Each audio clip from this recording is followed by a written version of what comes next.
عوام ووٹ کے ذریعے احتساب کریں گے، تو جنہوں نے احتساب کا نعرہ لگایا لندن والے، وہ اس سے بھی پیچھے ہٹ گئے ہیں۔ ہم استحکام کی بات کر رہے ہیں، استحکام کیسے آنا ہے؟ دیکھیں، میں نے پچھلی صدی کی بات تو نہیں کرنی، چونکہ 1988 کا ذکر کیا گیا ہے اور دو خاندانی سسٹم کی بات کی گئی ہے۔ میں تو اس کا کبھی نہ حصہ رہا ہوں، میں تو صحافت کے ساتھ منسلک تھا، لیکن بات یہ ہے کہ یہ جو بغض اور عناد ہے نا، یہ سیاسی قیادتوں کو بھی اپنے ذہن سے نکالنا چاہیے اور ہمیں بھی، اور ہمیں بات وہی کرنی چاہیے جو فیئر ہے۔ اب بات دو پارٹی سسٹم کی مخالفت کر کے ایک تیسرا تجربہ ہوا پاکستان کے اندر، کنہوں نے کیا، کن مقاصد کے تحت کیا، اور پھر لا کر بٹھایا۔ وہ جو آج کہا جا رہا ہے کہ جی ایک انتخاب فیئر ہونا چاہیے، تو بتا دینا کہ پھر 2018 والا الیکشن کتنا فیئر تھا۔ مسلط تو کیا گیا، اور وہ جس جنرل باجوہ کو ہم کوس رہے ہیں، کس نے قوم کو بتایا تھا کہ یہ سب سے زیادہ جمہوریت پرست جرنیل ہے، یاد ہے نا؟ اور پھر کہا کہ جی میں تو بڑا بے اختیارہ تھا۔ تو اس طرح کی بے اختیاری قیادت جو ہوتی ہے وہ قوموں کو آگے نہیں لے کے جاتی۔ آج کا جو پاکستان کا بحران ہے وہ اس دو خاندانوں کی وجہ سے نہیں ہے۔ پھر دیکھیں، آپ ذرا اس بات کو سمجھنے کی کوشش کریں کہ آج پاکستان جس کرائسس سے دو چار ہے، یہ جو ہم بار بار کہتے ہیں کہ الیکشن ہوگا نہیں ہوگا، اس سے پہلے وہ جو دو پارٹی سسٹم تھا وہ بیٹھ کے فیصلے کر لیتے تھے، وہ ایک دوسرے کے خلاف لڑتے تھے، پولیٹیکل طرز عمل اختیار کرتے تھے، بعد ایک وہ بیٹھ کے بات کرتے تھے، نگران حکومت بنتی تھی، الیکشن ہوتا تھا کہ جی عوام کے ووٹ، بھائی یہ چلیں کل کی بات کر لیں، میں باقی الیکشن تو چھوڑ دیتا ہوں۔ کیا صرف ایک الیکشن درست ہوا ہے پاکستان کے اندر 2018 کا؟ اس سے پہلے الیکشن سارے غلط ہو گئے کہ جس میں میں آ جاؤں وہ ٹھیک ہے، اور جس میں وہ آ جائے وہ دو دھاندلی ہے۔ دراصل ہمارا طرز عمل سیاسی نہیں ہے، سیاسی قیادتوں کا۔ آپ کا سوال تھا کہ سیاسی استحکام کیوں نہیں آتا؟ سیاسی استحکام اس لیے نہیں آتا کہ ہماری سیاسی قیادتوں کے طرز عمل سیاسی نہیں ہے۔ دیکھیں، دنیا کے جمہوری معاشروں میں وہاں پر الیکشن کے نتیجے میں استحکام آتا ہے، پاکستان میں کیوں نہیں آتا؟ کہ 2013 کا الیکشن ہوا، مجھے یاد ہے کہ پہلے 4 مہینے کے اندر بیٹھ کے ایک دھرنا، اور دھرنا شروع کر دیا گیا۔ دھرنا کس کے؟ اب تو ساری چیزیں کھل کے سامنے آ گئی نا کہ دھرنے کون کرواتے تھے، کس کے لیے کرواتے تھے، کیوں کر کرواتے تھے، چیزیں ساری کھلی ہوئی ہیں۔ باقی عوام کا نام، عوام اس کے ساتھ ہے، عوام اس کے ساتھ ہے، یہ فیصلہ انتخابات میں ہوتا ہے، یہ بیٹھ کے باتوں سے نہیں ہوتا۔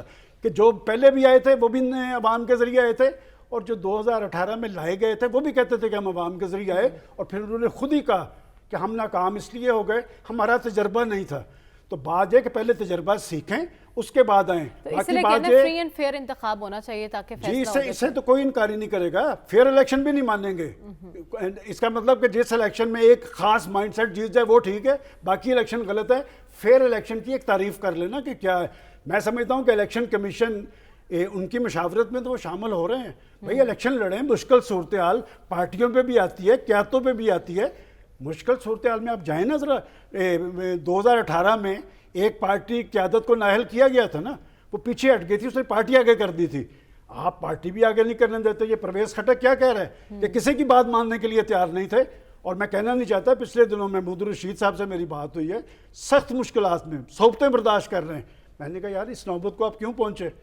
انہوں نے نام لے کے کہا، انہوں نے کہا اس وجہ سے پہنچے کہ جو جس کا نام لے ایک شخص صاحب، میں چلے چھوڑیں محمود رشید کو، شاہ محمود قریشی صاحب اوپن نہیں کہتے رہے کہ ہمارا اور پولیٹیکل فورسز کا اتفاق رائے ہو گیا تھا۔ وہ مائنڈ سیٹ، وہ جمہوری مائنڈ سیٹ نہیں ہے، وہ آمرانہ ہے کہ جو میں چاہوں گا وہ ہوگا۔ اس ملک کے اندر یہ 24 کروڑ عوام کا ملک ہے، کوئی ایک مائنڈ سیٹ یا کوئی ایک فرد جو ہے وہ ریاست سے بالا تر نہیں ہے، اور ریاست سے بالا تر ہونے کے لیے اس نے ریاستی اداروں پہ حملہ کیا ہے۔ میں سمجھتا ہوں یہ پاکستان کی سیاست نہیں ہے، سیاسی طرز عمل نہیں ہے۔ جب تک ان کے طرز عمل جمہوری نہیں ہوں گے، پاکستان کے اندر استحکام نہیں آئے گا۔ عوام کے پاس آپشنز کیا کیا ہیں، اور نئی سیاسی جماعت کا آپشن، اس کی باز گشت، کیا یہ متبادل کے طور پر سامنے آ سکتے ہیں؟ دیکھیں، دو باتیں ہیں۔ ایک تو وہ جو پریکٹیکل پرابلمز کی بات کی گئی ہے اور جو زمینی حقائق ہیں، پہلے آپ مرض کی تشخیص تو کر لیں کہ یہاں تک ہم پہنچے کیوں ہیں۔ کہ اگر ہمارے اپنے وائسز ہیں اور ہم بیٹھ کر یہاں پر کسی کی طرفداری کر رہے ہیں، تو وہ دیکھنے والے دیکھ رہے ہیں کہ ہم کل کیا کہتے تھے، ہم آج کیا کہتے ہیں۔ اور بات یہ کہ اگر پاکستان نے آگے کی طرف جانا ہے تو سب نے اپنی اپنی ذمہ داری ادا کرنی ہے۔ نئی سیاسی جماعتوں کی جن کی آپ بات کر رہے ہیں، میں نہیں سمجھتا کہ شاہد خاقان عباسی یا مفتاح یا وہ کھوکھر صاحب وہ سیاسی جماعت بنانے کی پوزیشن میں ہیں. اچھا بات یہ کہ سیاسی جماعت بنانی اور چلانی بہت مشکل کام ہے. حکومت میں آنا بڑا آسان ہے, چور دروازے کھلے ہوئے ہیں. آپ اپنی خدمات سیاسی جماعتوں کو پیش کریں, اس کے بعد وہ آپ کو اپنے تھنک ٹینکس پہ رکھ لیں گے, چھوٹا موٹا آپ کو عہدہ دے دیں گے, اور پھر ہم بیٹھ کے ان کو ہر جگہ پہ بیٹھ کے ان کی طرفداری کریں گے. یہ طرز عمل درست نہیں ہے. یہ جرنلسٹوں کا بھی درست نہیں ہے, یہ تجزیہ کاروں کا بھی درست نہیں ہے, اور یہ سیاستدانوں کا بھی. دیکھیں, سیاست پاکستان کے ساتھ مشروط ہے. پاکستان ہے تو سیاست ہے اور جمہوریت ہے. میں بار بار ایک بات کہہ رہا ہوں, میں تو نہیں کسی کی طرفداری کہتا, میں تو کہتا ہوں کہ جناب پچھلے 5 سال میں ساری پولیٹیکل پارٹیز اقتدار میں رہی ہیں. مجھے بتائیں کہ کس نے کوئی کمی چھوڑی ہے, اور یہ بھی مجھے بتا دیں کہ پاکستان کے 24 کروڑ عوام کا درد محسوس کرتا ہوں, اور دوسری جانب سے کہا جاتا ہے عوام اس کے ساتھ ہیں. بھئی عوام کا فیصلہ تو انتخابات میں آئے گا, پرچی سے پتہ چلے گا. اور بات یہ کہ پرچی سے ہونے والا فیصلہ ہی دیر پا ہوگا. پاکستان پرچی کی بنیاد پہ بنا تھا. پاکستان میں استحکام بھی اس لیے آئے گا, اور ہم کہتے ہیں کہ آزادانہ اور شفاف انتخابات ہونا چاہیے. RTS نہیں بیٹھنے چاہیے. یہ جو آپ بیٹھ کے چور دروازے ڈھونڈتے ہیں, کہ مجھے بتائیں نا, میری تو آنکھوں کے سامنے سب کا رول ہے. نواز شریف کچھ لوگوں کا بہت بڑا مسئلہ ہے. نواز شریف بہت بڑا مسئلہ ہے. یہاں پر تو آگے تو 88 سے 85 سے شروع کر دیتے ہیں. بھائی کیا آپ تھنک ٹینکس کے ممبر نہیں تھے؟ کیا آپ کو پولیٹیکل پارٹی نے نامزد نہیں کیا تھا؟ تو آج تک آپ پہ پولیٹیکل پارٹیز کے کیس پیش کر رہے ہیں. پاکستان کا اصل مسئلہ یہی ہے کہ پاکستان کے مسائل کا سیاسی حل نکلنا چاہیے, اور سیاسی حل کے لیے ایک الیکٹڈ حکومت ہونا ضروری ہے. اور جس الیکٹڈ حکومت کی یہ بات کر رہے ہیں 2018 میں, کیا ان کو اکثریت مل گئی تھی؟ کیا میں کہنا نہیں چاہتا کہ کیا کیا نہیں تھا کیا گیا, اکثریت پھر بھی نہیں ملی تھی. جو جعلی کام ہوتا ہے وہ جعلی کام ہی ہوتا ہے, وہ زیادہ دیر چلتا نہیں ہے. تو لہٰذا میں سمجھتا ہوں آج کی بڑی ضرورت یہ ہے کہ پاکستان کے اندر فیئر الیکشن ہونا چاہیے. الیکشن کمیشن اپنی ذمہ داری پوری کر رہا ہے. کیا پاکستان کی پولیٹیکل پارٹیز اور پولیٹیکل لیڈرشپ اس حوالے سے سنجیدہ ہے, یہ دیکھنا پڑے گا. صاف اور شفاف انتخابات. سلمان صاحب, دشمن کا ٹارگٹ بلوچستان کیوں ہے؟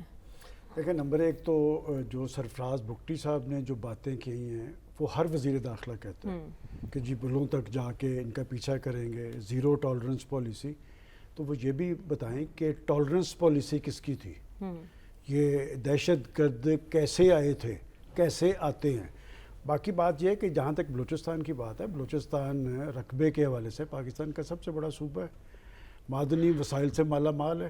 سی پیک کے حوالے سے بڑے پروجیکٹس وہاں پہ ہیں. وہاں پر گوادر کی بندرگاہ ہے, اور خود مودی صاحب کے بیانات ہیں کہ یاد ہے ان کے پیٹ میں مروڑ اٹھے تھے انسانی حقوق کے حوالے سے, کہ وہ مقبوضہ کشمیر کو بھول گئے تھے. انہوں نے کہا کہ بلوچستان کے اندر خلاف ورزیاں ہو رہی ہیں, کہ یہ نیٹ ورک جیسے کام کرتے ہیں, اس کے لیے اوپر سے آنے کی ضرورت نہیں ہوتی, اور وہ اوپر سے اب نہیں آئیں گے. انہیں اب پتہ ہے کہ ان کا علاج پاکستان کے پاس موجود ہے, مودی صاحب کو بھی پتہ ہے, اور اسی لیے انہوں نے ایک تجربہ کر کے دیکھا تھا وہاں پر بالا کوٹ پہ, تو اگلے دن انہیں جواب ملا تھا.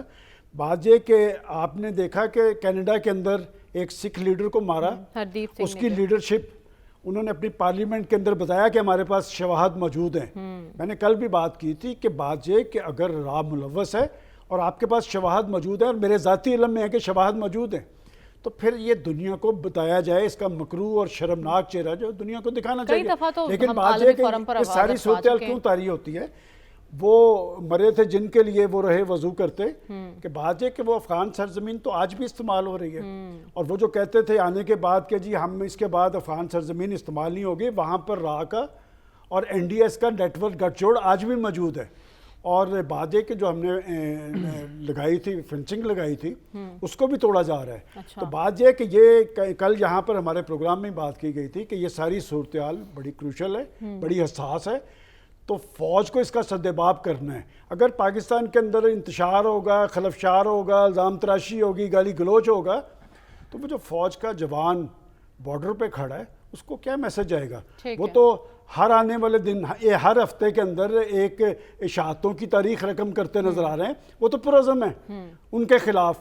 آج تک میں نے کوئی ایسی خبر نہیں پڑھی, میں آپ کو انڈیا کے ایسے حوالے دے دوں گا, میرے پاس اخبارات پڑے ہیں, ان کی فوج دوڑتی رہی ہے, نوکریاں چھوڑ کے جاتے رہے, کہ فوج اگر پرعزم ہے اور ہم جس کھیل کا حصہ بنے ہوئے ہیں, ہم جو بیٹھ کے جو باتیں کرتے ہیں ایک دوسرے کے خلاف, جب تک پاکستان کے اندر دہشت گردی کی جنگ کے خلاف یکسوئی اور سنجیدگی نہیں ہوگی اس وقت تک ہم دہشت گردی کے اس لاغ کا سر نہیں اور کچل ہماری پائیں کوئی گے. مربوط حکمت عملی بھی ہونی چاہیے.